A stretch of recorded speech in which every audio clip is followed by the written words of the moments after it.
Good morning and good afternoon, everyone. Hello and welcome to the I-STARR webinar series. I-STARR stands for Infrastructure for Studying Treatment and Addiction Recovery Residences. And the I-STARR project aims to develop infrastructure to advance science and recovery housing, particularly recovery housing for persons who are treated with medications for opioid use disorder. And today we'll be hearing from Dr. Ted Bobak and Mr. Alexander Sikora, who will be discussing the topic of the role of social networks in supporting residents taking medications for opioid use disorder in recovery housing settings.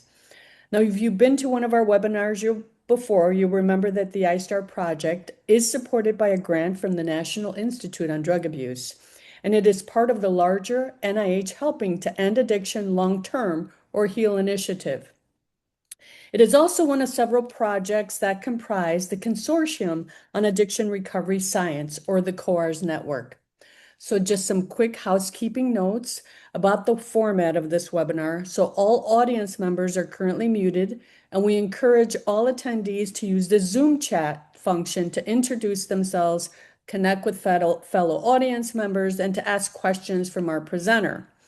Now, we do have a project staff member on monitoring the chat. And so you can put your questions into the chat, and we will unmute audience members later and after we hear from our presenter so that the attendees can raise their virtual hands and participate in a discussion at that point. Also, as many of you know, the webinar is being recorded so that people who are not able to attend today will be able to join at a later date. And finally, a reminder that we have closed captioning for this webinar that is available within Zoom, and you can find it using the functions at the bottom of the screen. Next slide, please. So I'm Carmen Masson. I'm a faculty member at the University of California, San Francisco, Department of Psychiatry and Behavioral Sciences. And the I-STARR project is co-led by Drs. Amy Miracle at the Public Health Institute and me. And the team also includes co-investigators Sarah Zemore, Lenny Jason, biostatisticians Mina Subbaraman and Libo Lee, communications specialist Diane Schmidt, and the team's project coordinator Quinoja Capitani. Next slide, please. So we're very fortunate to work with an advisory board. The I-STARR project activities are being guided by an amazing 17-member advisory board. It's comprised of a diverse set of leaders from across the country. Our advisory board members represent recovery housing leaders, treatment providers and payers, national policy advocates, and researchers and educators. Next slide, please. So let me tell you a little bit about our presenters today. Dr. Ted Bobak is an assistant professor of psychology at Briarcliff University and a community psychologist specializing in the social dynamics of addiction recovery. Dr. Bobak's work focuses on the hidden heartbeat of recovery homes, how friendships are formed, how they are maintained, and how these social circles directly impact on a person's ability to stay on the path of wellness. Dr. Bobak is passionate about translating complex data into practical tools that house managers can use to foster supportive, stable, and thriving recovering environments. By understanding how social networks build or break a recovery journey, he helps community leaders better support residents utilizing life-saving treatments like medications for opioid use disorder. Mr. Sikora is a clinical community psychology PhD student at DePaul University, specializing in addiction recovery and recovery supportive environments. His work examines the social architecture of recovery homes, with particular attention to how social networks shape long-term recovery outcomes for individuals who may face stigma within the home. Alexander's work focuses on dynamic social network processes within recovery housing, including recovery social capital, peer influence, and the integration of residents utilizing medications for opioid use disorder. He is particularly committed to communicating how complex network and statistical findings can be made into actionable insights for recovery homes, practitioners, and community leaders. So without further delay, let's turn the presentation over to Dr. Ted Bobak and Mr. Alexander Sikora to get things started on the topic of the role of social networks in supporting residents taking medications for opioid use disorder and recovery housing settings. Thank you. Thank you, Carmen, and thank you, Quionja, and uh, Dr. Merkel and Dr. Jason for bringing us all together. Not till last week we found out we all were connected in some way, and it's a small world, and I'm glad to be a part of it. Um, so next slide, please.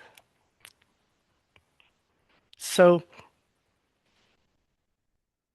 this slide talks a little bit about standards. What are treatment standards going on today? So I wrote that more than ever, persons entering any type of treatment for, substance use disorder are usually being assessed not just for problematic addiction related symptoms, and those could be anything from dual diagnosis, like a psychiatric comorbidity, maybe even issues with the law. We have a lot of people coming in from prisons and jails going into recovery homes. So they're being assessed not only for that, but also for polysubstance use patterns, because nowadays, I guess back in, the 50s and 60s, alcohol was the heavy thing. And if you used anything else, you were kind of seen as there's a stigma behind that. Nowadays, people are using all sorts of things all at the same time. So these polysubstance, screeners are definitely necessary if we're going to, give effective treatment to people. And especially if people are on, opioids or some type of kratom nowadays, is they're also using MOUD, medication for opioid use disorder, to treat those who are abusing kratom as well as opioids, right? And so these have been shown to increase the chance for long-term recovery. Just that coupled with psychological help and MOUD has been shown to increase long-term recovery. Next slide. So here are some papers that we've published, and they kind of go in order from top, being the one where what I was just getting at, it was kind of at the tip of my tongue, but it's the first sentence on this one. It was psychosocial support is the gold standard for treatment. That's what we've been using, right? Medication for opioid use disorder and psychosocial support. Could be anything from having a therapist to 12-step meetings to stuff like SMART recovery, or any of the available, treatment methodologies coupled with MOUD had been shown to be very effective. The problem was that we were seeing was in early on in the first paper here, it was 2018, was that people in Oxford houses were not seeing MOUDs as a way to recover. They were seeing it as substituting one drug for another. So the biases there were, you're not actually clean, you're not actually sober, you're just substituting one drug for another, and we don't want you here, right? You go somewhere else where they're going to treat you. Once you get clean and sober, then you're allowed to come back, right? So I think the numbers were something, I don't remember the numbers exactly, but they came back to around 50-50 in a later study after the 2018 one. So the stigma and mixed perceptions was the ones where we looked at houses that had a person in it who was also on MOUDs. So in some houses there would be one individual on MOUDs, and in other houses we looked at people with where there were two or more people on MOUDs. And this was actually my thesis for my master's degree. And it looked like just by having somebody in the house that had MOUD, the stigma in the house dropped. People didn't feel like they were walking around on eggshells anymore. The other people didn't feel ostracized by the ones who were not on that. They were looking at it as a ways of getting clean. Maybe they're not clean yet, right? They started off with you're not clean at all to, well, maybe they are clean or maybe they're on their way to getting clean, right? But either way, they're not out there, dead, right? That was we're making progressions here. So then the third study that we did, we kept going and trying to find new things, right? Um, where we noticed that did it matter what type of MOUD you were on, right? So people on methadone were seen as the least, they were least likely to be accepted into the house. So if you were on methadone, people in an Oxford house were probably not going to take you in the house. That one they did see as substituting one drug for another. It does get you high. It holds the shelf life lasts for a while. While Suboxone, buprenorphine, that one people were becoming more open-minded to that one, and they were willing to let people into the house. So we noticed that not only being on MOD, but the type of MOUD also mattered. So in social isolation, again, I kind of referenced my study on this one, but being alone in the house by yourself, we called them isolates, right? In the house. If you were the only one in the house, you were an isolate. So you had a harder time, if you were the isolate, you had a harder time going to people for advice. People wouldn't go to you for advice. They wouldn't loan you money. You know, they didn't want to be your friend. They thought you were an outsider, right? So this wasn't helpful because, as we all know, before I even get to that point, like community is a cornerstone of being able to recover, right?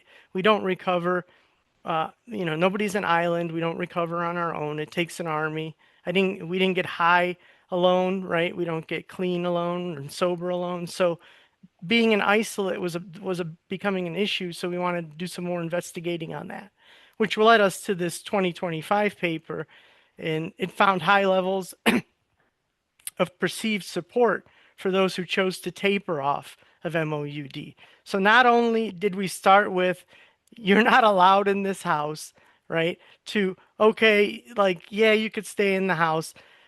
We don't like that you're taking methadone, but we'll take that, right? If you're an isolate, we're going to do something and try to find another person or match you to a house where there's another person where you both can recover together, to now possibly tapering off of MOUD in Oxford houses. So with over 92% of those who taper reporting that they felt supported by their peers. So these are all interesting studies that we did, and I tried to put them in a relatively coherent story, and I hope I did a good job on that. But when I rewatch this, I'm sure I'll give myself critique. Next slide. Okay, so I did mention stigmatization a little while ago and the stigma behind all of it and the transition to community, right? So it's only the beginning, is what my thing is. So the clinical stabilization is the floor, not the ceiling. So that just means that by getting stabilized on MOUD, that doesn't mean that the person is cured and that they're ready to go, right? I've been to plenty of treatment centers and I've heard plenty of parents say, well, how long does my kid have to go to these meetings? How long do they have to do this? And nobody wants to hear forever, right? Nobody wants to hear that you have to go through this all the time, right? Like that's not that. I just want there to be a cure. I want my kid to have it so they could go on and be normal again, right? But really, it's only the start, getting someone on MOUD. That's the stabilization piece, right? That's the bottom thing that we can do to get somebody off of opioids onto MOUDs. Then we could worry about what the 2025 thing, possibly tapering them off, right? And that's also, I'm going to mention in a slide, in one or two slides, that might not be for everybody, right? Some people might not taper off, and that might be their story, and that's okay. And then there are some people that can taper off and do well, and that's their story, right? So I'm not passing judgment on anyone. I'm just saying stabilization isn't the end of the story. It's more or less just the beginning of the recovery journey, right? There's still a lot of work to be done, right? So what is the nature of the journey, right? Recovery trajectories are rarely uniform. They fluctuate between linear progress and nonlinear challenges, depending on individual and systemic factors, right? Everybody has a different journey, a different home life, a different upbringing. One size fits all model doesn't work for everyone, right? There's a lot of success with the 12-step recovery model, right? It doesn't work for everyone. If it did, then everyone who came in the doors would be clean and sober, right? So that's why other offshoots also started popping up, and those work for other people, right? I think the best thing we can do is not judge somebody's path, but instead try to meet them where they're at and help them get to where they are going. Or if they don't know where they're going, possibly help them create a plan to, get over this gigantic hurdle of substance use disorders, especially involving MOUDs and opiates, because that's some of the awful withdrawals that are out there. That and alcohol, but they're pretty close. So the fork in the road, I wrote that there was like a post-release direction. So the environments and social networks an individual enters immediately upon release from a treatment center are primary predictors of sustained commitment to recovery. So if my example would be that if a person goes home and the home is not very well put together, people are using heroin everywhere, needles, right? Do you think they're going to do well? I mean, do I have to ask that? Do you think they're going to succeed, right? I don't think so, right? So if they go to a recovery home where everybody in the recovery home is going to meetings every day and they talk about recovery every day and they discuss what it means to be spiritual and what is God, what's their definition of God. Do you think they have a better chance of maybe staying clean than the folks who went home to a drug-fueled, infested home? I'm going to say, yeah. I got evidence to show that that's true, right? So the direction taken during this transition, whether toward high-risk settings or supportive recovery system, often determines the durability of treatment gains, right? So that is just telling us that whichever way they decide to go, that's going to be the the choices that they make post-treatment are detrimental towards them getting recovery and recovery the way they want it. I thought I saw something in the chat, but those chats will just come and then. Okay, cool. We'll get to those chats later. I'm just going to do my thing. So next slide, please. So while I was talking about recovery and there's different ways of looking at recovery. Some people like the pathological model, right? A single event, linear, homogeneous, right? There's one time somebody's using, they decided they're not going to use anymore, and they're done, right? No relapse is not part of their story. They're done. That's it. And I know a lot of people like this. They are happy. Relapse is not part of their story, and good. Good on them. Holistic health model is a little bit more cyclical, right? Relapse might be a part of their story, right? Their definition of recovery changes. It doesn't mean one thing all the time. It could mean, I just wanted to quit using heroin, but these other things weren't an issue for me. They try that, it works, okay, right? Oh, they try it, it doesn't work, okay, cyclical. Time to try again. Let's try this again. Multifaceted, many different, things. And this one's probably closer to what actual life looks like, right? It's not as simple as we'd like to make it, but so that those are the two models of recovery that I chose to go with. Next slide, please. Yeah, okay, I touched on those, and next slide. So, what are recovery homes? So I touched a lot about recovery, a little bit about MOUDs, then I talked about people on MOUDs and then where they go after treatment. So a recovery home is a great place to go after treatment, especially if the home life isn't that, stable. So sometimes referred to as sober living homes or halfway houses. Um, they got the name halfway house because people were getting released out of jail, so they were halfway between jail and halfway between home. So that's how I understand the word halfway house came to be. These days we just say recovery homes because it's a nice word, right? You go there and you recover and you feel like you're at home. So those are always nice things. So they provide relatively inexpensive housing and support for those in long-term recovery from substance use disorder. I'm going to get into Oxford houses in a little bit and what their pay structure is like, but uh, just from my research of other houses, non-Oxford houses, they are relatively inexpensive. Most of them don't charge an arm and a leg. There's always the bad apples, I'm not looking at those. I'm just going to talk about the good ones, right? So the the environmental aspect is usually in the house, right? You get your peer and social networks. You could build those within the house because hopefully people, they're drug testing people in the house so that they're clean and they're not dropping dirty. And you're able to put some goals into the house, right? A lot of the houses do recommend that people go to meetings outside, have a sponsor, work the steps, do something, right? Whatever, some type of supplemental goals on top of what's going on already at the house level because a lot of the houses that I visited, they also have house meetings within the house to talk about what's going on in the house, how to resolve conflict, and things like that. Next slide.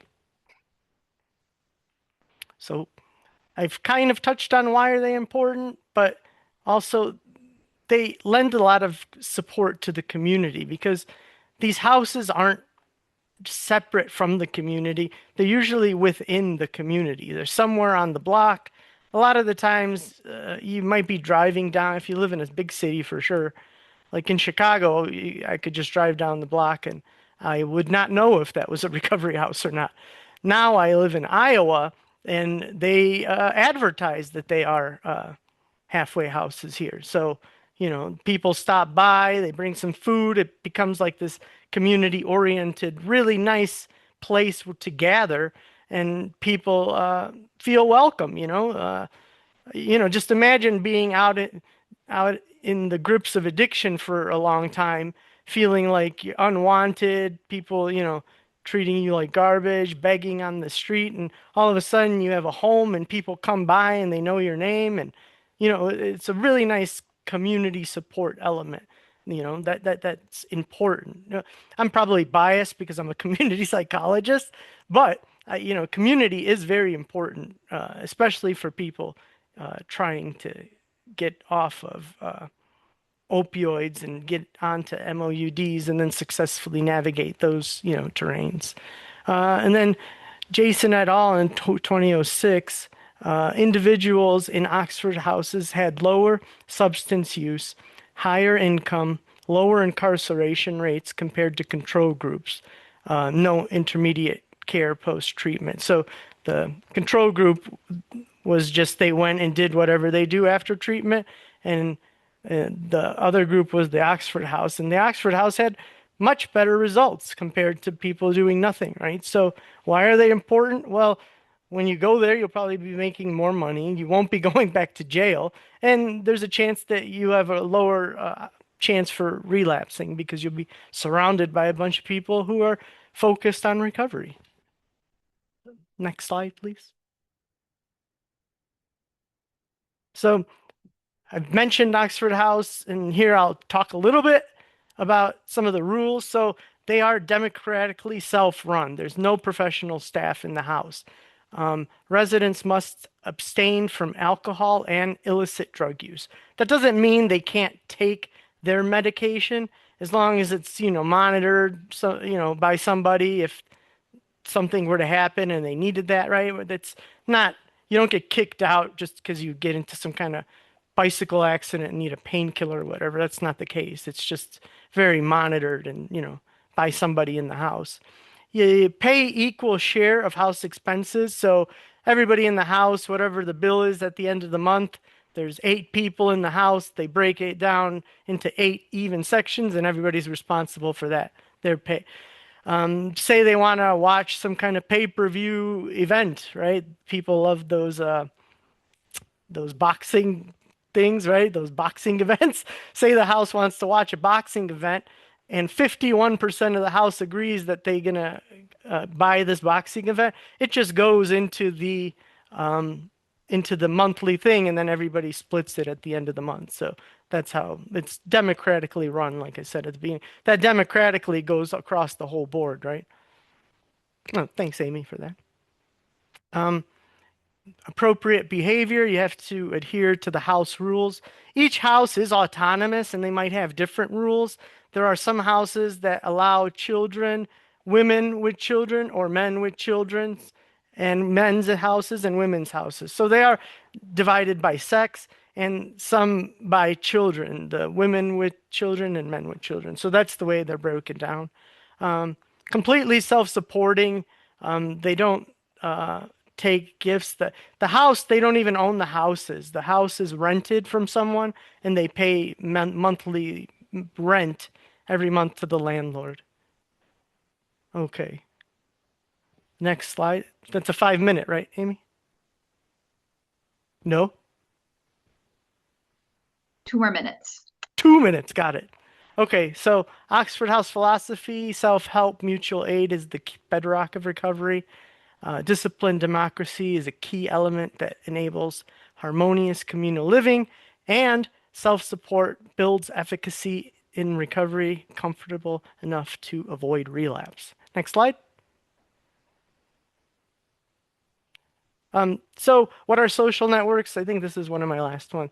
In some populations who share the same social environment, the relationships among all dyads, which Alex will talk about in a minute, of individuals are often referred to as a social network. Social network analysis in Oxford House involves the members of a single house and the relationships these memberships have with one another at different levels of interaction. Friendship, advice seeking, loaning. Next slide. A network, basically, like I said, is a set of dyads across two. One tied to another is a dyad. Next slide. That's the dyad at the bottom, right? It has different names, nodes, actors, egos, alters, one to the other side. Next slide. So you could put all 4 of them up. So these could be in very different ways. The tree one would be the boss would be at the bottom, and then up would be like the managers, and at the bottom would be or at the top would be the employees. So each thing, it's like the 8 degrees of Kevin Bacon. If you think about that, the bottom one, the mesh, is the best one for recovery home. Everybody is connected to everyone. They don't have to go through anybody else to get to anybody else. Next slide. Okay, and this is how we measured the instruments. We used this survey here. If you were a close friend, you were a friend. If you borrowed 100 or 500, you were trusty. And if you were very likely or likely to help, and daily, almost daily, then you were a conversation person. And life issues very frequently or quite often, then those would be them. I think that was my last slide. This might be Alex's turn. Oh, in early recovery from substance use disorders, one social support network tends to fluctuate as the ego learns to discern which alters they are comfortable seeking advice from. If a person receives faulty advice, they may lose interest in going to that person in the future. If the advice giver is busy or lacks experience with an important issue, such as marriage, the advice seeker may seek advice from mutual acquaintance. Next slide. Now's the recovery factor. We quanted all 8 of those domains and created a latent recovery factor. Next slide.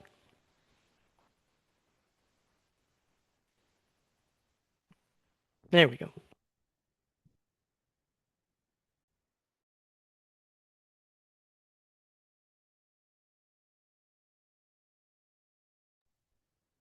All right. Hello, everyone.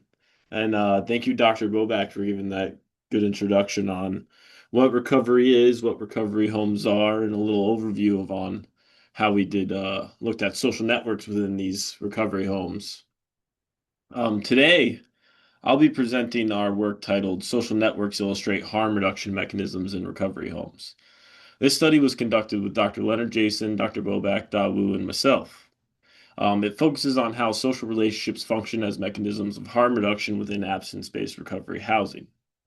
Rather than asking whether medications for opioid use disorder are effective at the individual level, our goal was to examine how the social structure of recovery homes change when a resident is using MOUD within them. Specifically, we are interested in whether integration occurs socially and what that tells us about recovery as a community level process. Next slide, please. To situate this study, it's important to acknowledge the severity of the opioid epidemic.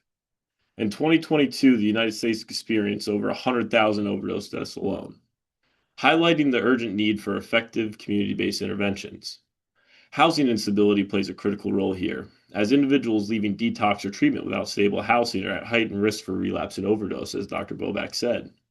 Recovery homes provide a structured, substance-free living environment that helps address this gap. At the same time, medications for opioid use disorder are among the most evidence-based harm reduction strategies available.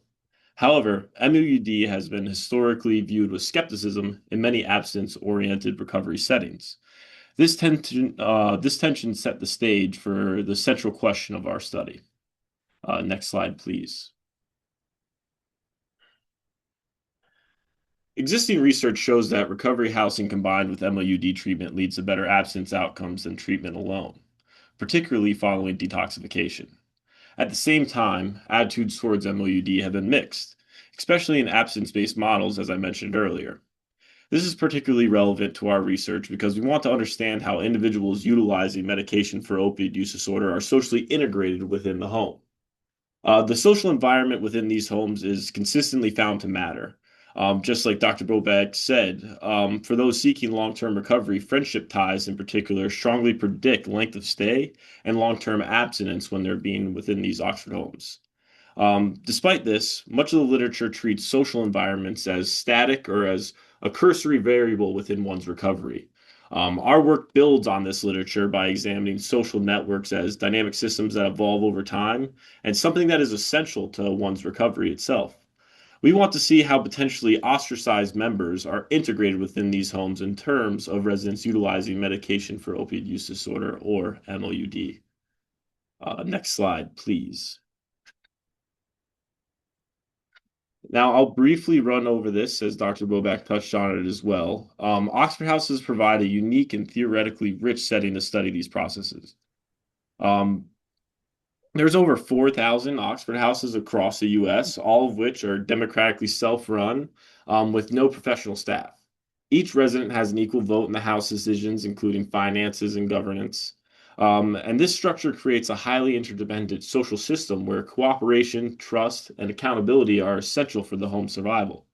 Unlike traditional transitional housing, residents may remain indefinitely as long as they follow house rules.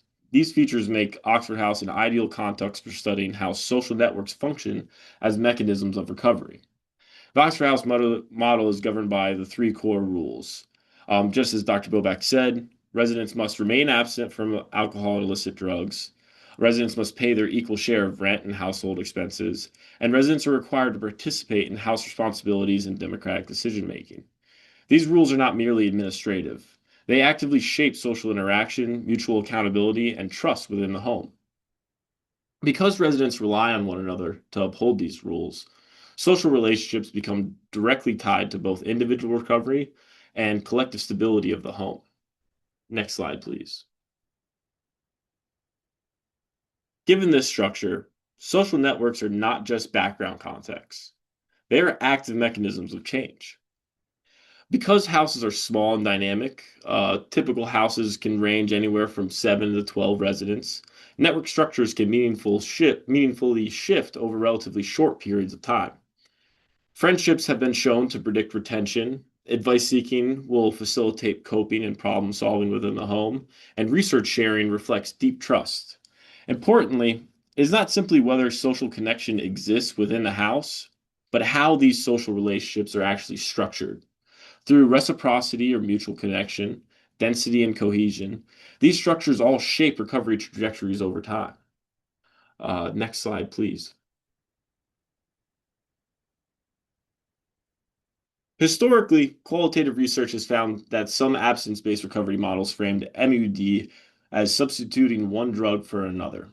This belief contributed to stigma and exclusion of individuals using this life-saving medication. However, a large body of empirical evidence contradicts this narrative, demonstrating that MOUD is associated with higher abstinence rates and improved outcomes in terms of recovery. Recognizing this evidence, Oxford House formally endorsed MOUD as a legitimate harm reduction strategy in 2018 at the World Convention. This was marking a major cultural shift within the organization. Next slide, please.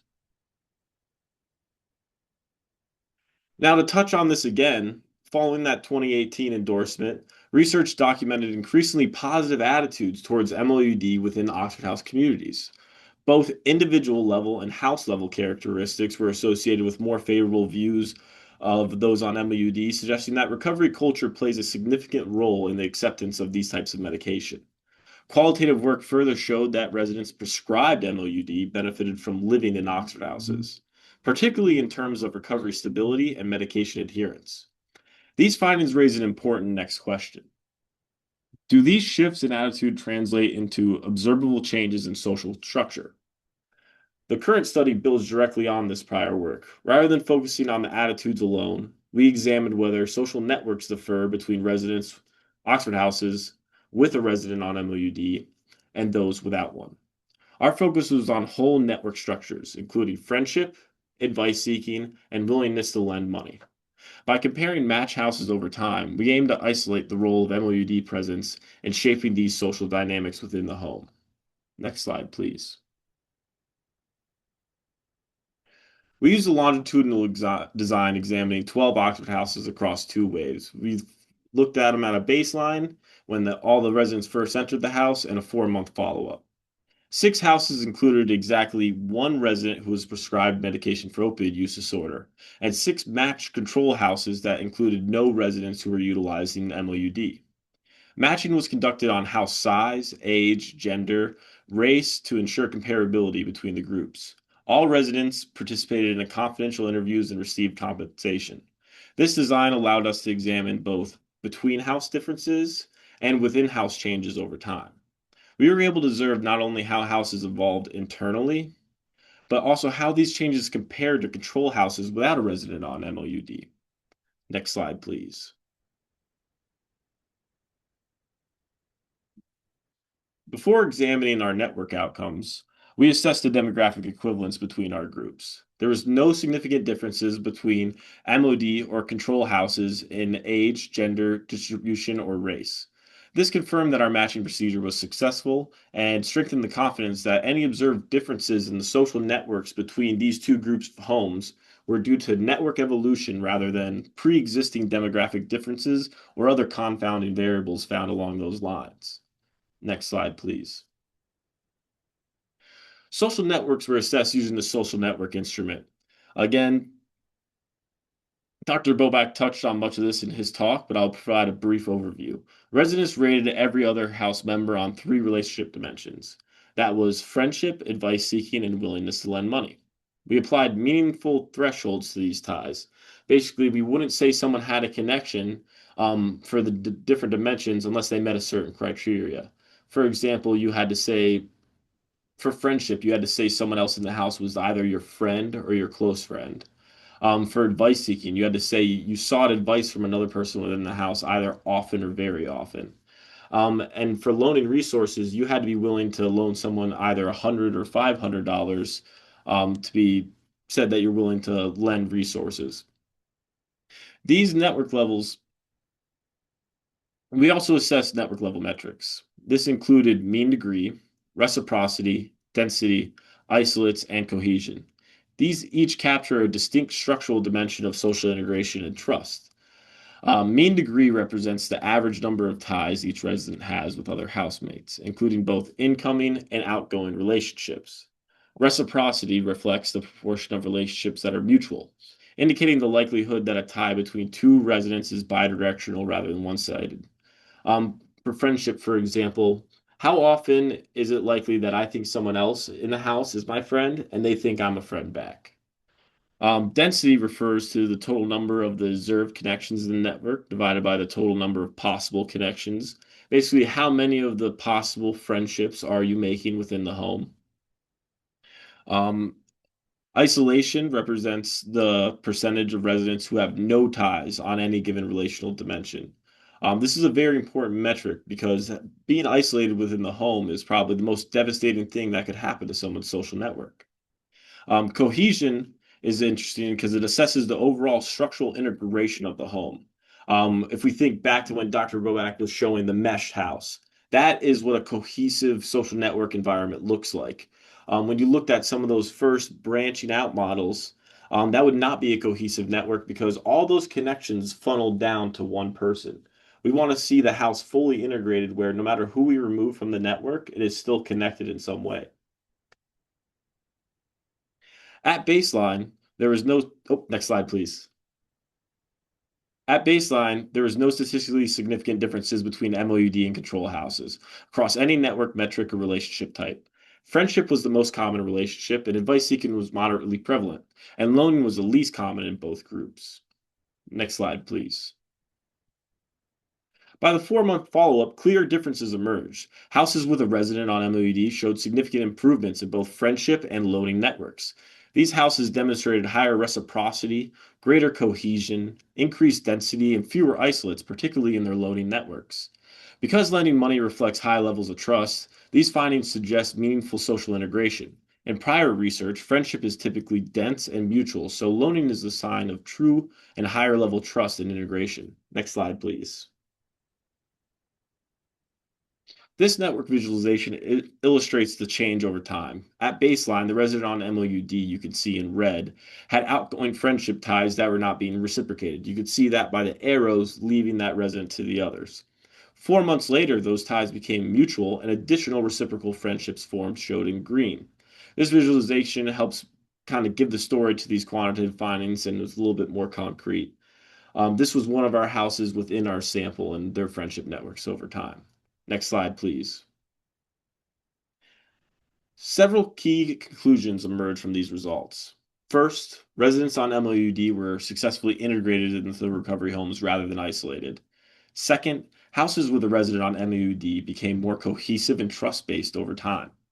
In contrast, control houses showed relatively limited network change, suggesting the presence of a resident on MOUD may act as a catalyst for positive social transformation. Next slide, please. These findings demonstrate that harm reduction strategies and abstinence-based recovery housing are not inherently incompatible. In fact, MOUD integration appears to strengthen the social fabric of recovery homes. From a practical standpoint and a practice standpoint, this supports inclusive admission policies and challenges lingering skepticism towards MOUD with abstinence-oriented communities. Next slide, please. Like all studies, there are several limitations that we have to acknowledge. The sample size was quite small. We only had 6 houses that had a resident utilizing medication for opiate use disorder in our sample. And this limits generalizability. Network data also relied on self-report. So all of the ratings we were deducting were just from the residents saying whether or not they thought they had these friendships with the other residents. We also excluded external social ties. So we only looked at within the home and how those relationships worked. A lot of social network work broadens your networks out. So you actually view how your networks outside the house, those close friends and family members, not just within your recovery home, are also affecting you. Future research should look to replicate these findings with larger samples, also incorporate multi-level network models, looking at those external ties as well, and examine how in-house networks relate to post-exit recovery outcomes, such as recovery capital, recovery factor, a lot of the main things we hear in the recovery space.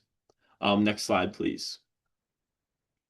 In conclusion, Oxford houses with a resident on MUD experienced more positive social network transformation than the matched control houses. These findings support MOUD inclusive recovery housing as a viable and a potentially strengthening model. Social networks offer a powerful lens for understanding how harm reduction, recovery, and community integration works within these homes. I want to acknowledge the funding from the NIAAA and thank the Oxford House residents whose participation and facilitation made all this work possible, especially Alex Longan, Casey Burley, and Howard Wilkins. I would also like to thank Dr. Amy Miracle and Dr. Carmen Mason and the whole I-STARR group for inviting me to present at this wonderful event. Last but certainly not least, I want a special shout out to Quinoja for all the back end stuff you did, making these slides possible and helping walking me step by step down the way. And finally, thank you all for listening. And I'm looking forward to our discussion. Thank you. Wonderful. Thank you both for an amazing presentation. So at this point, we do want to open things up to audience members who may have questions about this work or about some of the literature that you saw that was posted. And you can raise your virtual hands within Zoom or drop questions into the chat. And I wanted to draw attention to Ray Ward's comment. Ray, do you want to mention what you stated in the chat? Yeah, I'd be happy to elaborate. So in when it comes to language, it can be very tricky because, when we're talking about things that are politically correct, they often shift, and then everyone has kind of their own perspective on what language they think is appropriate to use in any given situation. But my experience is I've been a drug and alcohol counselor for 10 years. And I've supported people through abstinence, through harm reduction, through, any various thing. And what I've just found is that when I use person first, non-shaming language, clients start to think about themselves differently. They start to think, oh, well, if I'm not dirty or clean, like then what can I do with that? And so I don't know. It really, no offense, but it really bothered me in the first presentation that the word clean kept coming up again and again and again. And it actually triggered me a little bit, because I'm a person with lived experience.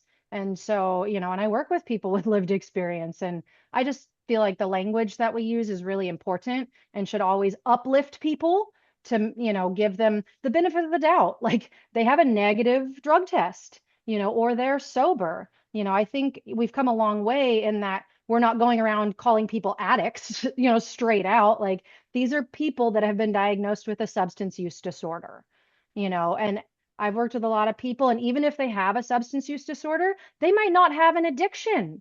Addiction and substance use disorder are not the same thing. So, I just coming, as a professional, like it's really important that we don't call people clean or dirty. Thank you.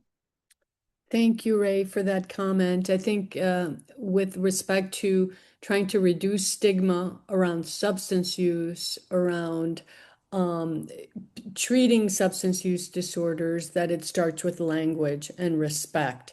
So we thank you so much for raising that. We should be using person first language and also avoiding the terms that you said, having a clean urine or dirty urine, but an opiate positive or negative urine. So thank you for that. We do have some hands raised. I saw Lenny Jason with a raised hand. Yeah, thank you, Carmen, and very important language. So thank you, Ray, for bringing that up. Very, very important for all of us.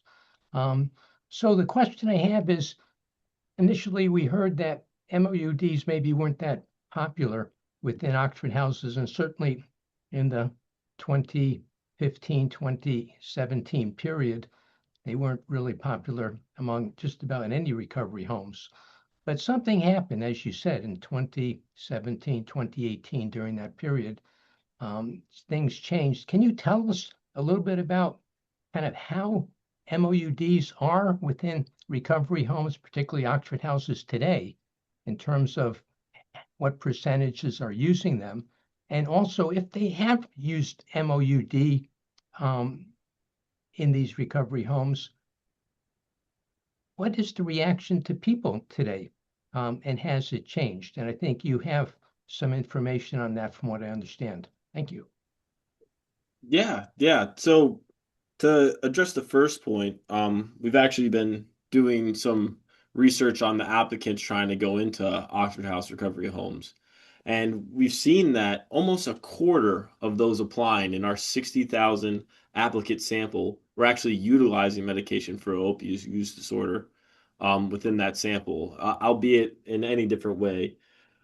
And I mean, it's just quite interesting, just the prevalence of it and how we see it getting talked about more and more over time in a positive light. We're actually in the midst of doing a qualitative study here at the center, where we're looking at how people's perceptions are within the house to residents trying to taper off medication for opioid use disorder. And it's really interesting because we went in there and wanted to see what the tapering experience was like for people who were trying to um, slowly kind of get off these medications. And what we found was overwhelmingly supportive networks of people within their house. And that was the story every single person was saying. Their Oxford House supports them outright with adhering to their medication responsibly. Their Oxford House supports them in getting their medication, watching their kids while they go out and get it. It's incredible these networks of people that you can have that can support you through pretty much anything. And it's kind of funny how the narrative shifts, especially in qualitative work. You may be going in looking for one thing, and then you see the real story is what the community's talking about. Thank you for that. We have another hand raised, Carly. Hi. First of all, that was a great presentation, so thank you for that. Um, I know your research is specifically focusing on the utilization of MUDs, but you mentioned kind of wanting to study that population in the first place due to kind of their experiences being ostracized or isolated in these recovery homes. So I was just wondering if you've um, used these insights or this kind of social network model that you talked about to examine any other groups that might experience isolation or ostracization in Oxford homes, and if you've learned anything about that. Yeah, I don't want to hop on Dr. Bobak if you want to talk about it a little bit. All right, I'll go. But yeah, we've looked at many different groups who may face stigma within these homes. One group we actually saw were people with severe psychiatric comorbidities. And we looked at how their networks looked at, and specifically we were looking at the same population within these Oxford House recovery homes. And we saw that even people with severe psychiatric comorbidities along with substance use disorder were actually able to be successfully integrated into these Oxford House recovery models. And they had the same recovery trajectories as the other three groups we examined within those homes. Great, thank you. We also have a question from Lynn. Hi, thank you so much for the presentation on Oxford housing and particularly highlighting the social support, the whole system, the social network. And may I have a question regarding the particular vulnerable subgroups of populations within people impacted by opiate use disorder? I'm an assistant professor in criminal justice, and really my research really laser focused on people impacted by the criminal justice system. And what we observed is actually after release from prison or jail, the overdose fatality is really so high. And it doesn't really go as a linear, just as the weeks progresses and the overdose rate goes up after release. It doesn't go that way. It's actually right after release, that shorter period. That's when the hazard is the highest. So I'm just wondering, for Oxford Housing, such a really successful model, right? Self-funded recovery housing, and is there any particular initiative or some consideration for people applicant, right, applying for housing who is transitioning, from the prison to back to the community, and if there's some special, consideration and thought for this particular subgroup, and what are the initiatives that or support that particularly are provided? And if not, what do you think can be potentially provided?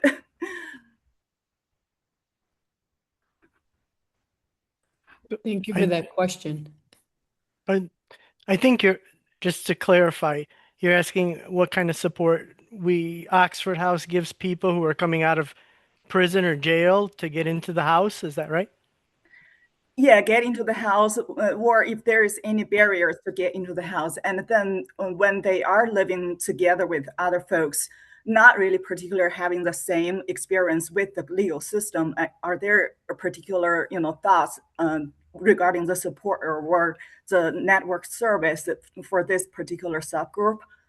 Right. That's a good question. So the only the only thing that has to happen for someone to get into a Oxford House is they have a meeting with everybody in the house, and they interview the candidate, and if 80% of them agree to let the candidate in, that he's in or she's in, right? So that's all that has to happen. But I know that there was some study done on people who were previously incarcerated, but I don't know the numbers off the top of my head. I know that they did well. I just don't remember the intricate. Alexander, do you remember any of that one? I don't remember that one. Yeah, so there was a kind of a recent study we've done looking at those who had a criminal justice background in the homes. We saw similar thing. They had good social integration, but the one thing to note about Oxford House recovery homes is that democratic structure varies so much between any two Oxford houses. And it's interesting talking to different Oxford houses, especially across Illinois and people who've worked with them. Some drug court systems work directly with groups of Oxford houses, and they have people ready as soon as they hear there's an empty bed in their local Oxford house. They're able to transition people right in there, and it varies so much across the country. I know Judge Stoner down in Oklahoma, he works closely with a lot of Oxford houses, and he's been doing a bunch of great work with kind of his drug court system and also kind of getting people transitioned from criminal justice into Oxford House. So it really varies, but we have been looking at it. It seems like this is a population of people that do tend to turn towards Oxford House. Thank you. Yeah, and thank you for raising the issue, Lynn, about the need for specialized services for people transitioning from the criminal legal system. Good question. We also have a question in the chat, and that is from Talia. Talia, do you want to say what your question is? Sure. I'm actually driving, but let me know if you can hear me okay. We can hear you. Perfect. So I'm a PhD student in criminal justice, also at Temple University. My dissertation's actually on drug courts, the social networks of drug court participants. And I just had a quick question because I know from this literature on substance use addiction literature, it seems like paying attention to family and friends, relationships that those that are in recovery homes, houses, or drug courts, like looking at those more personal, natural ties seem to have more of an effect or impact on the recovery. So just curious if you plan to look at those relationships or maybe connect to graduates or people that have lived in these homes, like what their networks look like outside of that. Just any interest or whether you think that's even important. Yeah, Talia, I was actually writing you a response in the chat because that is so relevant to something we just had published. We looked at kind of how people's familial relationships versus their in-house relationships, especially when it comes to their social networks, differed, and we found really interesting results.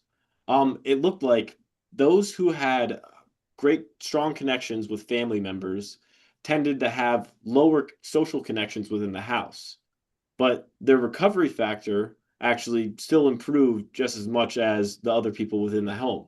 So it seemed like there's kind of this trade-off. It's not one's more important than the other. It's having one of those is important. You could either have those close integral friendships within the house, which we've seen in our past research leads to higher recovery factors, or with that kind of lack of connection, you could have those strong familial connections or those external ties outside the house, and that could lead to successful recovery and improve your recovery factor over time. Talia, I would ask you, please reach out to me via email and I'll send you that paper. I was trying to look for it and put it in the chat, but I can't find it right now. But please reach out. I'm sure you'll get a kick out of it. Well, thank you so much. This is an excellent discussion. I hate to cut it off, but we're at time now. Thank you so much.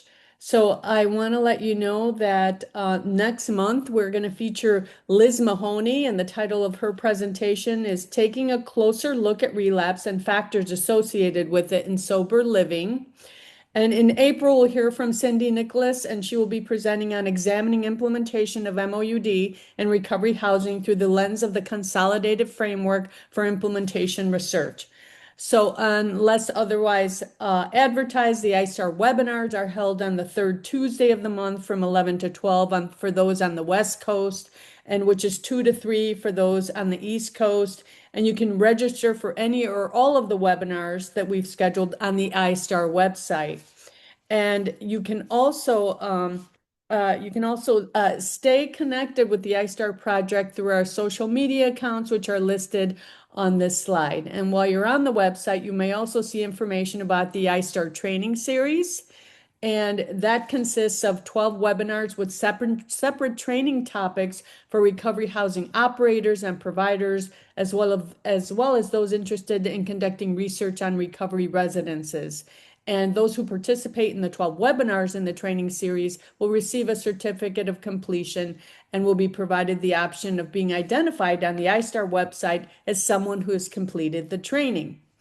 So at this point, the training series has ended, but we can only track completion of the webinars if you register for the series and view the webinars on our learning management system on the website. If you have any questions, please don't hesitate to reach out to us. And again, I want to thank the excellent presenters today, Dr. Ted Bobak and Mr. Alexander Sikora, for an amazing webinar, and for everyone in attendance for their time and attention. We hope to see you back again on Tuesday, March 17th, and enjoy the rest of your day. Thank you so much.